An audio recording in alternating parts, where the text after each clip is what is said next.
সংসদে স্থিরীকৃত আকারে জুলাই গণঅভ্যুত্থান স্মৃতি জাদুঘর বিল 2026 পাশ করা হলো। আমি এখন বিলের দফাগুলো সংসদের সামনে পেশ করছি। আপনাদের কথা পরে শুনবো, এটা বিলটা পাশে।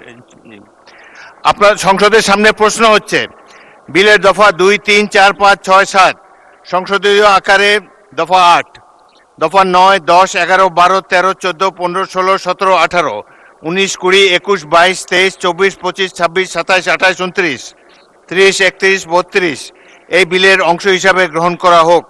যারা এই প্রস্তাবের পক্ষে আছেন তারা হ্যাঁ বলুন, যারা এই প্রস্তাবের বিপক্ষে আছেন তারা না বলুন। আমার মনে হয় হ্যাঁ জয়যুক্ত হয়েছে, হ্যাঁ জয়যুক্ত হয়েছে, হ্যাঁ জয়যুক্ত হয়েছে।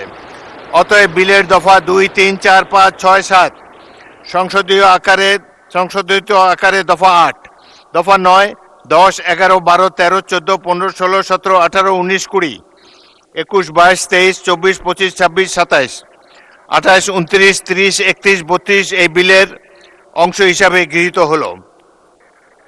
সংসদের সামনে প্রশ্ন হচ্ছে বিলের 1 দফা বলবৎকরণ দফা প্রস্তাবনা প্রবর্তন এবং শিরোনাম এই বিলের অংশ হিসাবে গ্রহণ করা হোক। যারা এই প্রস্তাবের পক্ষে আছেন তারা হ্যাঁ বলুন, যারা এই প্রস্তাবের বিপক্ষে আছেন তারা না বলুন। আমার মনে হয় হ্যাঁ জয়যুক্ত হয়েছে, হ্যাঁ জয়যুক্ত হয়েছে, হ্যাঁ জয়যুক্ত হয়েছে। অতএব বিলের 1 দফা বলবৎকরণ দফা প্রস্তাবনা প্রবর্তন এবং শিরোনামা এই বিলের অংশ হিসাবে গৃহীত হলো। মাননীয় সংস্কৃতি বিষয়ক মন্ত্রী জনাব নিতাই রায় চৌধুরী, আপনি বিলটি পাশ করার প্রস্তাব উত্থাপন করতে পারেন। মাননীয় স্পিকার, আমি নিতাই রায় চৌধুরী সংস্কৃতি বিষয়ক মন্ত্রী প্রস্তাব করছি যে 2024 সালে জুলাই আগস্ট মাসের গণঅভ্যুত্থান ও স্বৈরাচার বিরোধী আন্দোলনের ইতিহাস নিদর্শন ও দলিলাদি সংরক্ষণ, গবেষণা ও প্রদর্শনের জন্য